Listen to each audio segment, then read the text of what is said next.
Okay, start करते हैं polity. और पॉलिटी में हम लोग सेंट्रल गवर्नमेंट के बारे में पढ़ रहे थे, जिसमें हम लोगों ने लास्ट लेक्चर में मिनिस्ट्री के बारे में पढ़ा था कि भाई किसी भी इंसान को अगर मंत्री बनना है तो उसके लिए क्या उसकी क्वालिटी होनी चाहिए, योग्यताएं क्या होनी चाहिए, ये देखा था। हमने देखा था कि बिना एमपी और एमएलए हुए भी एक इंसान कम से कम 6 महीने तक मंत्री बन सकता है, लेकिन अगर 6 महीने से अधिक उसे मंत्रालय को कंटिन्यू करना है तो उसे लोकसभा या राज्यसभा का क्या होना होगा, सदस्य होना होगा। हमने ये भी देखा था कि जितने भी मंत्री होते हैं वो चाहे लोकसभा से आए या राज्यसभा से आए, जब उनको डिस्कशन करने की बात कही जाएगी तो वो लोकसभा में आकर के डिस्कशन करेंगे, लेकिन जब वोटिंग की बात करी जाएगी तो वो अपने अपने पर्टिकुलर हाउस में जाकर के वोटिंग करेंगे। अगर वो राज्यसभा के मेंबर होंगे तो राज्यसभा में जाकर के वोटिंग करेंगे, और लोकसभा के रहेंगे तो लोकसभा में ही करेंगे। उसके बाद हमने देखा था कि कितने तरीके के मिनिस्टर्स होते हैं किसी भी मंत्रालय में। जैसे रेल मिनिस्ट्री थी तो रेल मिनिस्ट्री में हमने देखा कि एक होता है कैबिनेट मिनिस्टर जो सबसे हेड होता है, उसके बाद उसको हेल्प करने के लिए होता है मिनिस्टर ऑफ स्टेट, फिर minister of state of independent charge, वही मिनिस्टर ऑफ स्टेट ही होता है जो कैबिनेट मिनिस्टर के न होने पर कैबिनेट मिनिस्टर का काम करता है। और लास्ट में हमने देखा था डेप्यूटी मिनिस्टर के बारे में। इन सब को जो हेड करते हैं वो होते हैं प्रधानमंत्री। हमने काउंसिल ऑफ मिनिस्टर का कंसेप्ट देखा था और ग्रुप ऑफ मिनिस्टर्स का भी कंसेप्ट देखा। ठीक है, अब आगे चलते हैं और कुछ अन्य टर्मिनोलॉजी को समझते हैं, जिसमें एक नाम आता है जिसे हम कहते हैं सुपर कैबिनेट। ठीक है, हाँ, क्या कहेंगे इसको, सुपर, नहीं, ये किसी ऐसे पर्टिकुलर आर्टिकल में नहीं आता है, बस ये मंत्रालय के अंदर ही अलग अलग टर्मिनोलॉजी हमें कभी कभी सुनने को मिल जाते हैं। जैसे जब हम न्यूज देख रहे होंगे तो उसमें कह देगा कि सुपर कैबिनेट ने ये कर दिया, तो हमें वो पता होना चाहिए ना कि भाई सुपर कैबिनेट क्या है। कई बार टर्म यूज हो जाता है किचन कैबिनेट, तो किचन कैबिनेट क्या होता है हमें वो चीज पता होनी चाहिए। एक्स्ट्रा चार्ज या अतिरिक्त प्रभार क्या होता है, हम इस बारे में भी बात करेंगे। तो ये सारे की सारे टर्मिनोलॉजी है, इनका किसी आर्टिकल से कुछ लेना देना नहीं। ठीक है, मंत्रालय के अंदर ये सारी की सारी चीजें होती हैं, टर्मिनोलॉजी यूज होती है। तो सुपर कैबिनेट किसे कहा जाता है, तो भाई जो नीति आयोग होता है ना, नीति आयोग का अगर हम कहें फुल फॉर्म क्या होता है,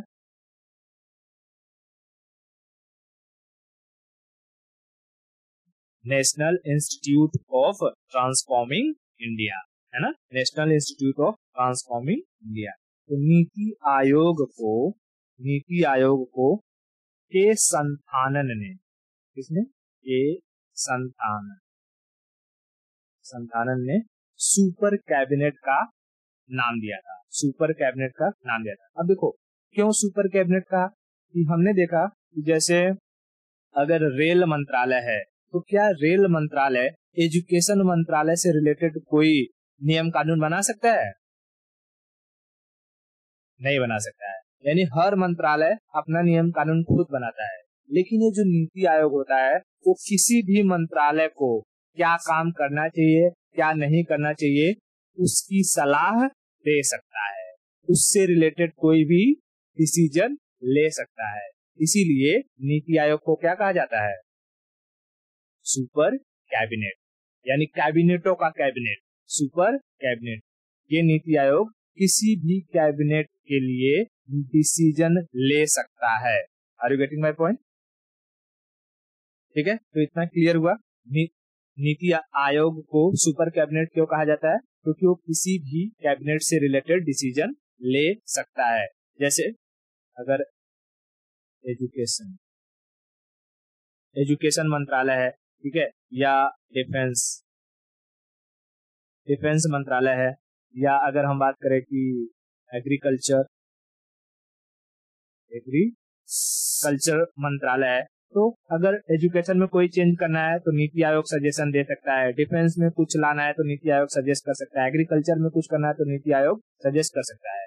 इसीलिए के संथानन ने नीति आयोग को सुपर कैबिनेट का नाम दिया। कैबिनेटों का कैबिनेट, सुपर कैबिनेट, कौन, नीति आयोग। तो सुपर कैबिनेट का कंसेप्ट क्लियर हुआ। सुपर कैबिनेट का कंसेप्ट क्लियर हो गया। ओके, आगे चलते हैं और समझते हैं हम लोग। आगे चलते हैं और एक दूसरी टर्मिनोलॉजी समझते हैं, जिसे कहते हैं किचन कैबिनेट। ठीक है, क्या कहते हैं? चिकन नहीं रे, किचन कैबिनेट। ठीक है, किचन कैबिनेट। अब देखो, हम मूवी वगैरह में कई बार देखते हैं कि अगर कोई मंत्री है और उस मंत्री का कोई बेटा है, वो जाकर के कहीं पर भी कांड कर देता है, किसी भी आईएएस अधिकारी को झाड़ देता है, आईपीएस अधिकारी को झाड़ देता है कि नहीं?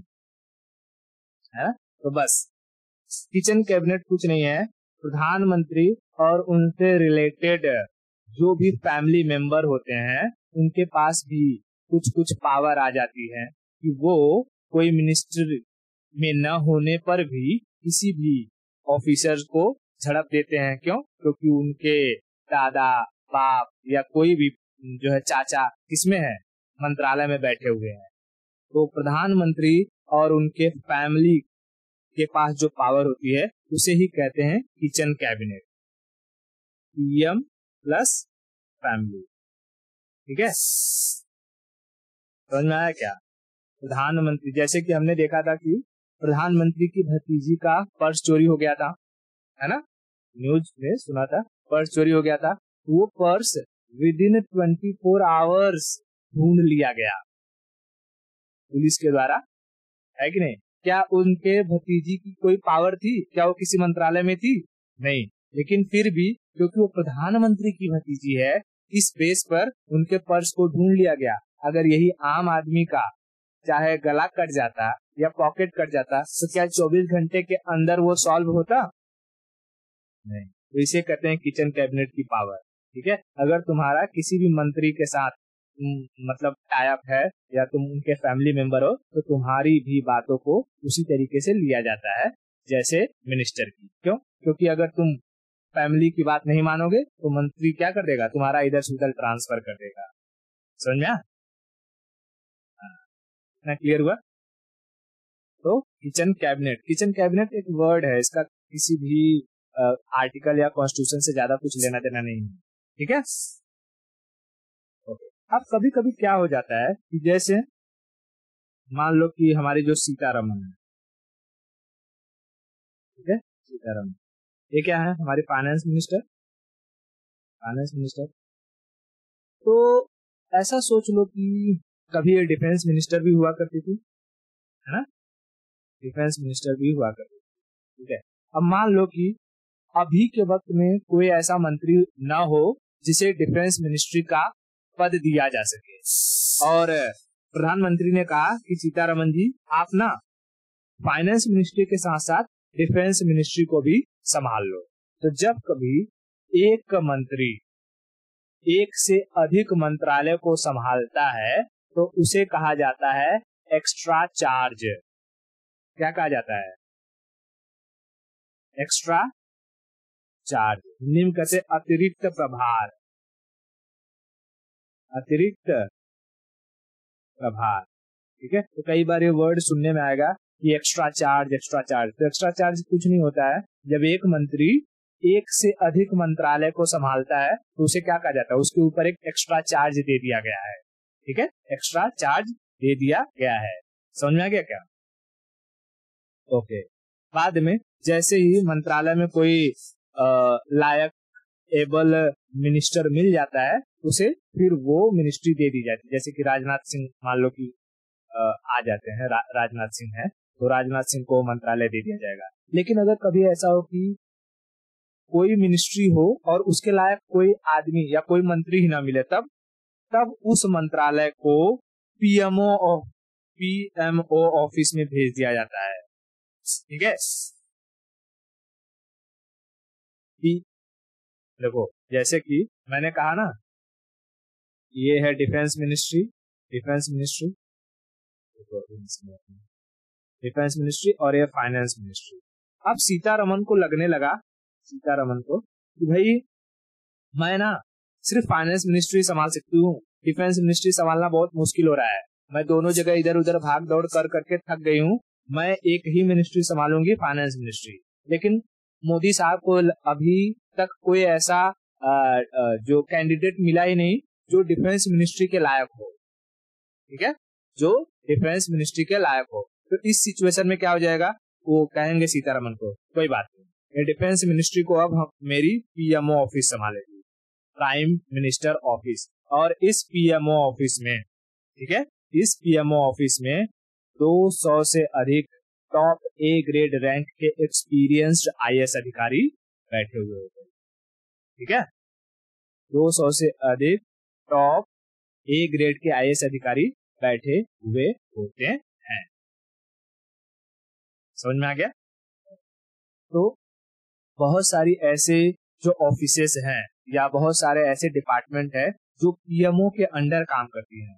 सोचो, जो भी डिपार्टमेंट पीएमओ के अंडर काम करेगी उसका ग्रोथ अच्छा होता है, क्योंकि उसे हैंडल करने वाले पढ़े लिखे लोग होते हैं। उसमें क्या डिसीजन लेना है, सही क्या है, गलत क्या है, वो सब डिसाइड करते हैं कौन? आईएएस अधिकारी, आईएएस अधिकारी। तो ऐसे कुछ जो है डिपार्टमेंट याद रखना, जैसे इसरो, इसरो इसरो पीएमओ के अंडर काम करता है, ठीक है। डीआरडीओ, डीआरडीओ ये पीएमओ के अंडर में काम करता है। न्यूक्लियर से रिलेटेड कोई भी काम हो रहा हो वो पीएमओ ऑफिस संभालता है। बात समझ में आई क्या? तो हमने क्या क्या देख लिया, हमने 3 टर्मिनोलॉजी समझी। एक सुपर कैबिनेट क्या होता है, किचन कैबिनेट क्या होता है, और एक्स्ट्रा चार्ज क्या होता है, और पीएमओ ऑफिस में क्या काम होता है। इतना क्लियर हुआ? अच्छा, देखो अब कई बार ना एक सवाल पूछा जाता है, सवाल, अच्छा बताओ जो मिनिस्टर्स होते हैं, मिनिस्टर्स मिनिस्टर्स वो सामूहिक तौर पर, सामूहिक सामूहिक मतलब इन ग्रुप, इन ग्रुप कहाँ बैठते हैं सारे के सारे मिनिस्टर? लोकसभा या राज्यसभा में? लोकसभा में, ठीक है, ठीक है। अगर हम बात करेंगे सामूहिक रूप से तो सारे के सारे बैठते हैं लोकसभा, है ना, लोकसभा में बैठते। तो पूछता है कई बार जो मंत्री होते हैं वो सामूहिक रूप में या इन ग्रुप किसके प्रति रिस्पॉन्सिबल होते हैं? प्रेसिडेंट के, लोकसभा के, या राज्यसभा के? कहने का मतलब है कि अगर एक साथ उन्हें क्वेश्चन आंसर करना होगा तो वो किससे करेंगे? प्रेसिडेंट से करेंगे, लोकसभा में करेंगे, या राज्यसभा में करेंगे? वो लोकसभा में, है ना, सेशन होता है ना लोकसभा का, लोकसभा में क्वेश्चन पूछे जाते हैं। कोई भी बिल अगर आ रहा है तो उसके ऊपर अलग अलग तरीके के अलग अलग मंत्री अलग अलग क्वेश्चन पूछते हैं। तो सारे के सारे क्वेश्चन कहाँ पूछे जाते हैं? लोकसभा में। तो सामूहिक रूप से इन ग्रुप मिनिस्टर्स रिस्पॉन्सिबल होते हैं किसके? लोकसभा के, ठीक है, रिस्पॉन्सिबल। लेकिन कहेगा इंडिविजुअली, इंडिविजुअली, ठीक है, इंडिविजुअली ये रिस्पॉन्सिबल होते हैं किसके? तो इंडिविजुअली ये प्रेसिडेंट के रिस्पॉन्सिबल होते हैं।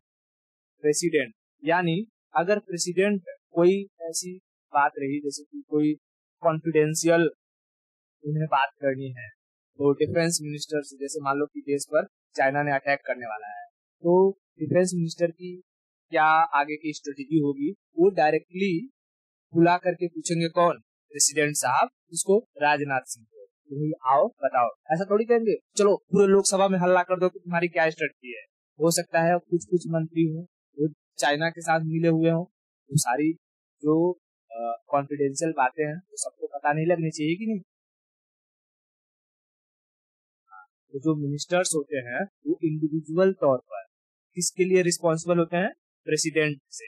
लेकिन अगर हम सामूहिक तौर पर बात करेंगे तो किसके लिए रिस्पॉन्सिबल होते हैं? लोकसभा से, लोकसभा के, क्योंकि लोकसभा में तो जनता का जो है सवाल पूछते हैं भाई, क्योंकि जनता ने उन्हें चूज करके भेजा है। लेकिन अगर कोई कॉन्फिडेंशियल मैटर है तो वो प्रेसिडेंट को इंडिविजुअली जाकर के बताएंगे, ठीक है। ये 2 बातें याद रखना, इन group ministers are responsible to the Lok Sabha, but individually ministers are responsible to the president.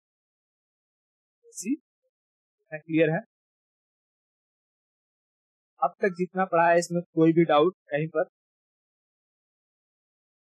चलो अब हम आगे चलते हैं और समझते हैं डेप्यूटी प्राइम मिनिस्टर। ठीक है, इसके बारे में डेप्यूटी प्राइम मिनिस्टर, जैसे डेप्यूटी बोलो या वॉइस बोलो, जैसे प्रेसिडेंट था वॉइस प्रेसिडेंट, प्रधानमंत्री है वॉइस प्रधानमंत्री है, वॉइस जो है प्रधानमंत्री को प्रधानमंत्री बोलोगे। ठीक है, प्राइम मिनिस्टर। तो हमारे कॉन्स्टिट्यूशन में ना डेप्यूटी प्राइम मिनिस्टर की कोई चर्चा नहीं है। जैसे वॉइस प्रेसिडेंट की हमारे कॉन्स्टिट्यूशन में चर्चा है, उसके लिए पर्टिकुलर आर्टिकल है, लेकिन डेप्यूटी प्राइम मिनिस्टर के बारे में कोई चर्चा नहीं। ये एक पॉलिटिकल टर्मिनोलॉजी है, मतलब पॉलिटिक्स में अपने फायदे के लिए इन नेताओं के द्वारा बनाया गया है ये डेप्यूटी प्राइम मिनिस्टर का पोस्ट। तो ये बात हमेशा याद रखना, अगर कभी इंटरव्यू में पूछे कि भाई अच्छा बताओ डेप्यूटी प्राइम मिनिस्टर की चर्चा किस आर्टिकल में है, तो ये मत बोल देना कि प्राइम मिनिस्टर के बारे में तो पढ़ा था आर्टिकल 74 में ही होगा। नहीं, डेप्यूटी प्राइम मिनिस्टर यानी उप प्रधानमंत्री के लिए हमारे संविधान में कोई जगह नहीं है। Are you getting my point? ये सिर्फ अपने फायदे के लिए बनाया गया एक पोस्ट है। किसके द्वारा बनाया गया है?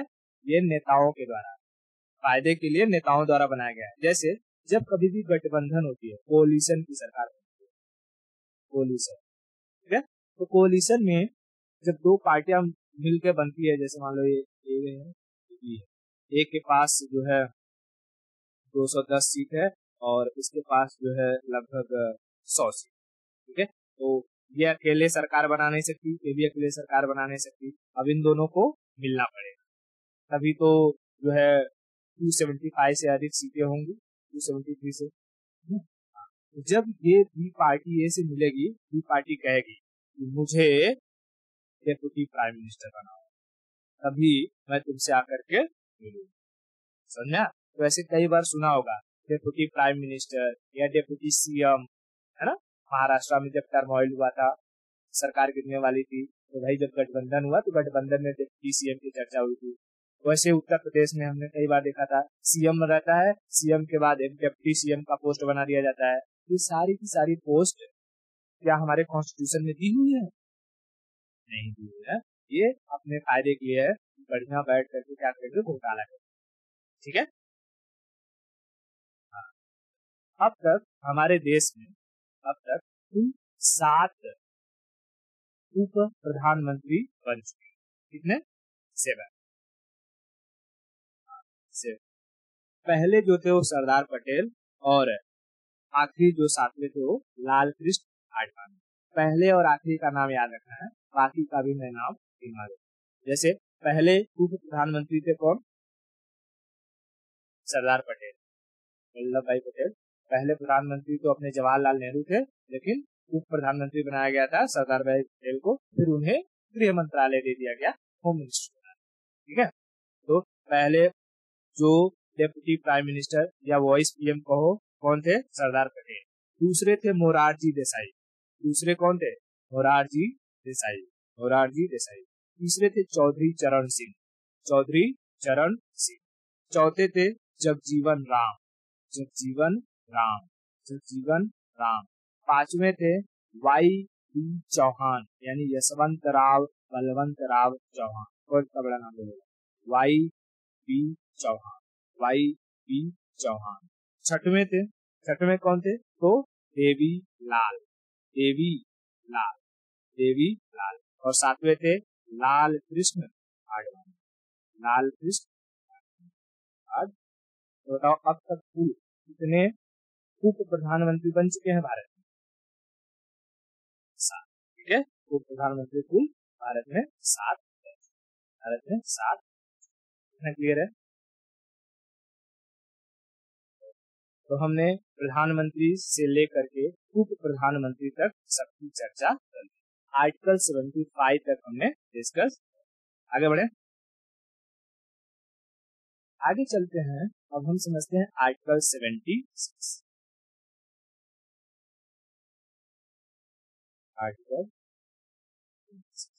आर्टिकल 76 में अटॉर्नी जनरल की चर्चा है। इसकी अटॉर्नी अटॉर्नी। अब देखो, जैसे कोई भी डिपार्टमेंट रहता है तो उस डिपार्टमेंट का या कोई भी कंपनी होती है, उस कंपनी में एक लीगल एडवाइजर होता है ना, कि अगर कंपनी का कहीं किसी के साथ डिस्प्यूट हो गया तो सारे डिस्प्यूट के बारे में जानकारी कौन रखता है? वो लीगल एडवाइजर, जो भी एडवोकेट रहता है। वैसे ही जो हमारी सेंट्रल गवर्नमेंट होती है, यूनियन गवर्नमेंट होती है, उस यूनियन गवर्नमेंट का लीगल एडवाइजर कौन होता है? Attorney general. Attorney general, attorney general. यानी हम कह सकते हैं कि जो केंद्र सरकार है, केंद्र सरकार का वकील कौन? Attorney general. अटॉर्नी अटॉर्नी ना, क्लियर है? अगर केंद्र सरकार में किसी भी मंत्री के ऊपर कोई भी केस हुआ तो उस केस को लड़ने कौन जाएगा? Attorney general. अटॉर्नी जनरल की जो ये क्वालिफिकेशन होती है या एलिजिबिलिटी होती है,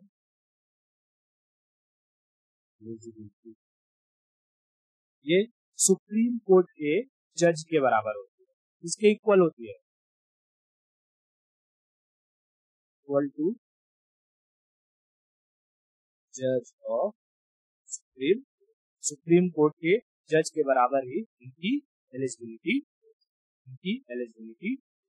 अब देखो, अटॉर्नी जनरल अकेले काम तो करेगा नहीं, उसको भी हेल्प करने के लिए कुछ न कुछ लोग होने चाहिए। देखो, सबसे ऊपर होता है अटॉर्नी जनरल, एजी लिखी, अटॉर्नी जनरल। अटॉर्नी जनरल को हेल्प करने के लिए आता है सॉलिसिटर जनरल। सॉलिसिटर जनरल, ठीक है, सॉलिसिटर जनरल। और सॉलिसिटर जनरल की हेल्प के लिए आता है additional solicitor general. Additional solicitor general, ठीक है। अच्छा, क्यों इन चीजों को लाया गया? क्योंकि हमारे देश में न्यायपालिका जो है वो 3 स्टेज है। एक तो है सबसे ऊपर सुप्रीम कोर्ट, उसके नीचे है हाई कोर्ट और उसके नीचे है डिस्ट्रिक्ट।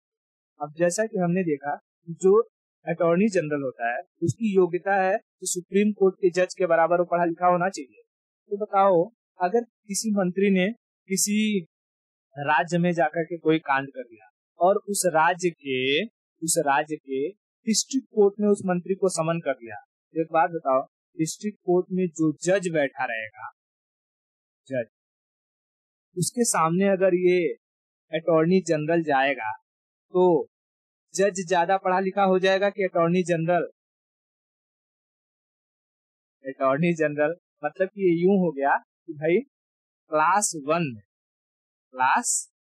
1 में आ करके कोई स्कूल का जो ये है, क्या कहते हैं, प्रधानाध्यापक, प्रिंसिपल, हुआ करके पढ़ने लगे, तो बताओ उस स्कूल क्लास 1 में पढ़ाने वाले टीचर की ज्यादा योग्यता है या वो प्रिंसिपल की ज्यादा योग्यता है? प्रिंसिपल की। तो मतलब वो जो जज बैठा रहेगा उसको अपने आप में कुछ शर्म आएगी कि नहीं आएगी? है ना, मतलब टीचर कहेगी बताओ प्रिंसिपल आकर यहाँ बैठ रहा है, और वो प्रिंसिपल क्लास 1 में आकर के पढ़ने बैठेगा तो उसकी बेइज्जती भी होगी। तो इसीलिए जब भी कभी डिस्ट्रिक्ट कोर्ट में अगर कोई मामला फंसता है तो उसको देखने के लिए भेजा जाता है एडिशनल सॉलिसिटर जनरल को। एडिशनल सॉलिसिटर जनरल को। अगर देखो सुप्रीम कोर्ट में कोई मामला है तो कौन लड़ लेगा? एजी, है ना, एजी। बताओ, एजी हाई कोर्ट में जा सकता है कि नहीं जा सकता? क्यों नहीं जा सकता भाई? अगर उसकी योग्यता है सुप्रीम कोर्ट की तो हाई कोर्ट में लड़ने में क्या फर्क पड़ता है? मैं कहूँ अगर कि भाई तुमने ग्रेजुएशन कर लिया है तो तुम 12th कर सकती हो कि नहीं कर सकती हो? आराम से कर सकती हो, दिक्कत है ना? तो वैसे जाने को हाई कोर्ट में चला जाएगा, लेकिन वही बात आ जाएगी फिर मान सम्मान वाली कि भाई सुप्रीम कोर्ट के तुम वो लॉयर हो और आ रहे हो हाई कोर्ट के जज के सामने। हाई कोर्ट का जज अभी सुप्रीम कोर्ट के लॉयर के बराबर भी उसकी योग्यता नहीं हुई है ना, तुम्हारी बेइज्जती हो जाएगी। इसलिए जब कभी हाई कोर्ट में कोई मामला फंसता है तो जाता कौन है? सॉलिसिटर जनरल, क्योंकि सॉलिसिटर जनरल की जो योग्यता है वो हाई कोर्ट के जज के बराबर है। ठीक है, हाई कोर्ट में। और अगर डिस्ट्रिक्ट कोर्ट में कोई मामला फंसा तो कौन जाएगा? Additional solicitor general, additional solicitor general. इतना क्लियर है? अब देखो, ये जो अटॉर्नी जनरल होता है ना, इसको सरकार कोई पैसा वैसा नहीं देती, समझा? अटॉर्नी जनरल को सरकार कोई पैसा नहीं देती। क्यों नहीं देती है? तो अटॉर्नी, हाँ, अटॉर्नी जनरल को एक छूट है कि वो प्राइवेट प्रैक्टिस कर सकते।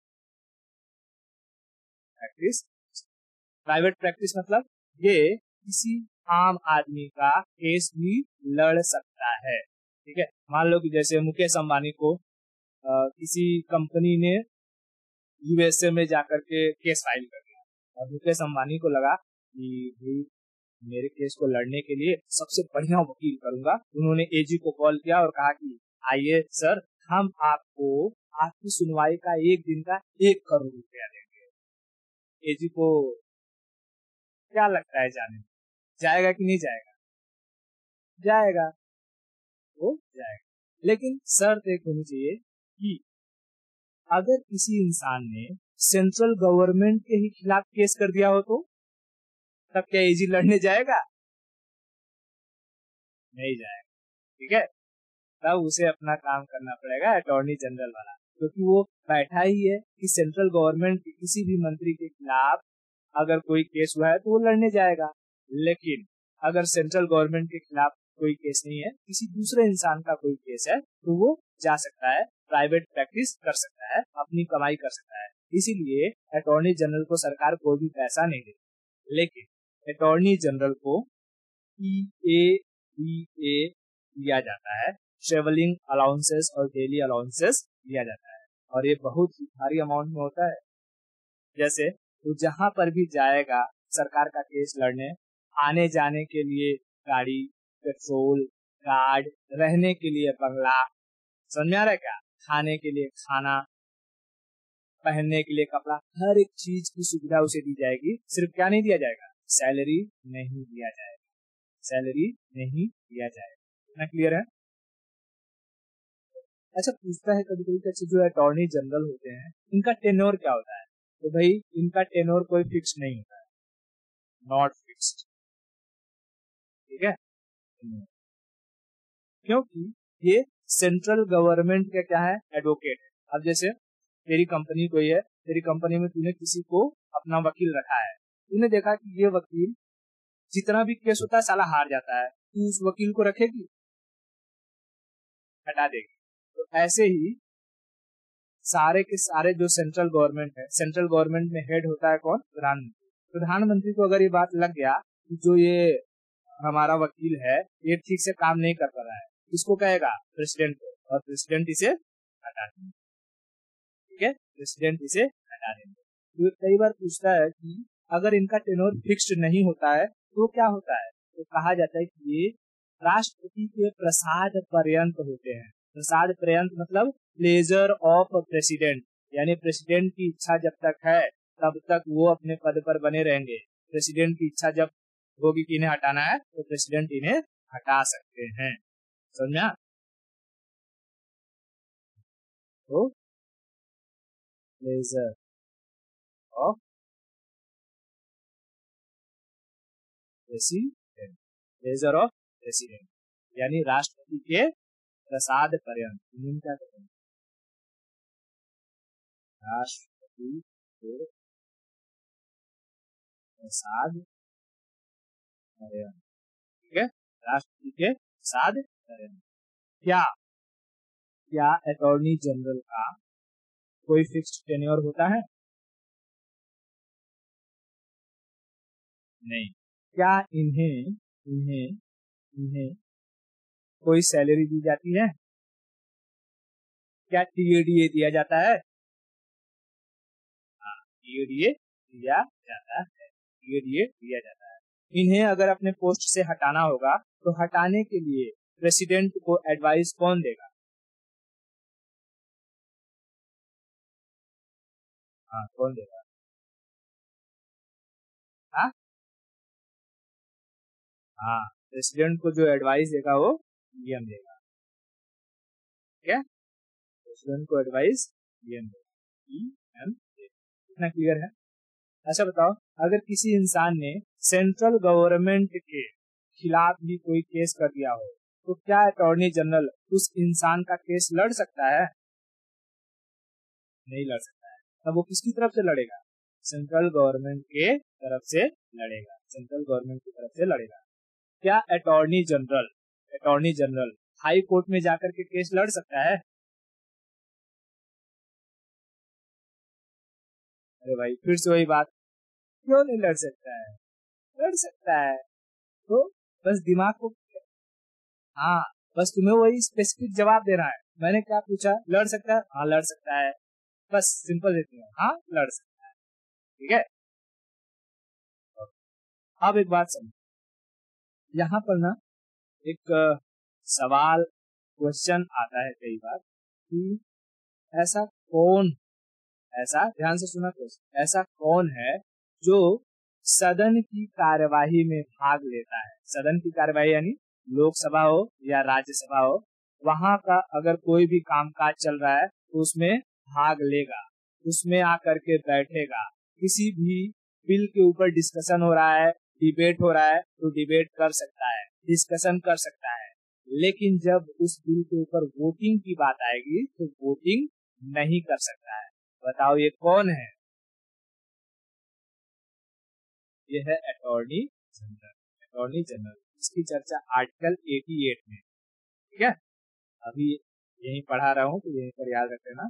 आर्टिकल 88 में ये बात कही गई है। और कई बार पूछता है कि तो कौन मतलब कि वो कौन सा मेंबर है जो पार्लियामेंट का मेंबर न होते हुए भी पार्लियामेंट की कार्यवाही में भाग लेता है, डिस्कशन में भाग लेता है, पार्लियामेंट में बैठता है, लेकिन जब वोटिंग की बात आती है तब वो पार्लियामेंट से निकल जाता है। ये है अटॉर्नी। अटॉर्नी क्लियर हुआ बात? अटॉर्नी जनरल क्या पार्लियामेंट में वोट कर सकता है? नहीं। AG can not vote in parliament.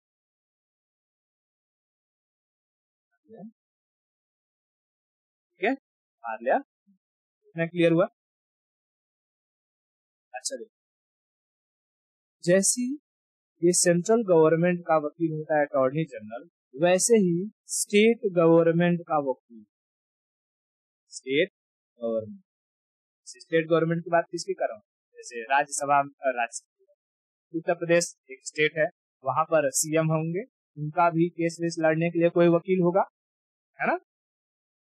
Madhya Pradesh है, मध्य प्रदेश में भी सीएम है, पूरी मिनिस्ट्री है, उनका भी केस लड़ने के लिए कोई ना कोई वकील होगा। यानी हर एक स्टेट में जो मंत्रालय बना हुआ है उनका केस लड़ने के लिए एक उनका वकील होता है, उसे कहा जाता है एडवोकेट जनरल। उसे क्या कहा जाता है? Advocate general. और एडवोकेट जनरल की चर्चा आर्टिकल 165 में, इसमें आर्टिकल 165 में सेम चीजें हैं, सेम टू सेम चीजें एडवोकेट जनरल से भी रिलेट करती हैं। जो पावर किसके पास है? एजी के पास। एजी यानी कौन? Attorney general. यहाँ याद रखना, यहाँ पर है अटॉर्नी जनरल और स्टेट में रहेगा एडवोकेट जनरल। एडवोकेट जनरल, ठीक है, एडवोकेट जनरल। बस सिर्फ फर्क इतना हो जाएगी क्योंकि ये जो एडवोकेट जनरल है इसकी एलिजिबिलिटी, अच्छा बताओ, राज्यों में सुप्रीम कोर्ट होता है या हाई कोर्ट होता है? High court. सुप्रीम कोर्ट तो एक ही है पूरे देश का, तो इसकी जो एलिजिबिलिटी है वो हाई कोर्ट के जज के बराबर है। ठीक है, हाई कोर्ट के जज के बराबर रहती है, हाई कोर्ट के जज के बराबर रहती है। ना समझ में आया? यानी जो एडवोकेट जनरल है ये हाई कोर्ट और डिस्ट्रिक्ट कोर्ट में केस लड़ सकता है, हाई कोर्ट और डिस्ट्रिक्ट कोर्ट में केस लड़ सकता है। इतना क्लियर हुआ? सेम चीजें इसमें, क्या एडवोकेट जनरल को सैलरी दी जाएगी? सैलरी नहीं दी जाएगी, पीएडीए दिया जाएगा। क्या ये प्राइवेट प्रैक्टिस कर सकता है? प्राइवेट प्रैक्टिस कर सकता है, ठीक है, प्राइवेट प्रैक्टिस कर सकता है। अच्छा बताओ, अगर इसे अपने पोस्ट से हटाना रहेगा तो कौन हटाएगा? नहीं, सीएम सलाह देंगे, एडवाइस देंगे, किसको? गवर्नर, क्या? क्योंकि राज्यों में प्रेसिडेंट का एक रिप्रेजेंटेटिव होता है, कौन?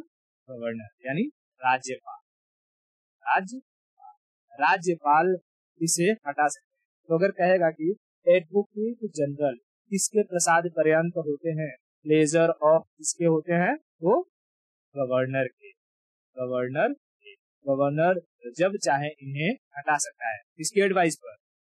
चीफ मिनिस्टर की एडवाइस पर, चीफ मिनिस्टर की एडवाइस पर। तो बताओ, स्टेट गवर्नमेंट का लीगल एडवाइजर कौन होता है? Advocate general. एडवोकेट जनरल की चर्चा किस आर्टिकल में? 165। 165। बताओ, क्या एडवोकेट जनरल स्टेट की विधानसभा, विधान परिषद में भाग ले सकता है? ले सकता है। नहीं, मैं बस भाग की बात करूँ, भाग मतलब वहां पर बैठ सकता है, डिबेट कर सकता है, डिस्कशन कर सकता है, लेकिन क्या वोटिंग कर सकता है? नहीं, वोटिंग नहीं कर सकता। ये सेम टू सेम है कि नहीं अटॉर्नी जनरल की तरह? बस, ठीक है, ये दोनों चीजें याद रखना। यूनियन, अगर हम गवर्नमेंट की बात करेंगे, उसका legal adviser attorney general, state government का एडवोकेट जनरल, यूनियन गवर्नमेंट का जो अटॉर्नी जनरल है वो supreme court, high court, district court तीनों में प्रैक्टिस करना है, कर सकता है। लेकिन एडवोकेट जनरल सुप्रीम कोर्ट में प्रैक्टिस नहीं कर सकता है, वो हाई कोर्ट और डिस्ट्रिक्ट कोर्ट में ही प्रैक्टिस कर सकता है। प्रैक्टिस करने का मतलब केस लड़ सकता है। समझ में आ गया? ये दोनों चीजें अगर क्लियर हैं तो अभी के लिए इतना रखते हैं और बाकी की स्टोरी हम नेक्स्ट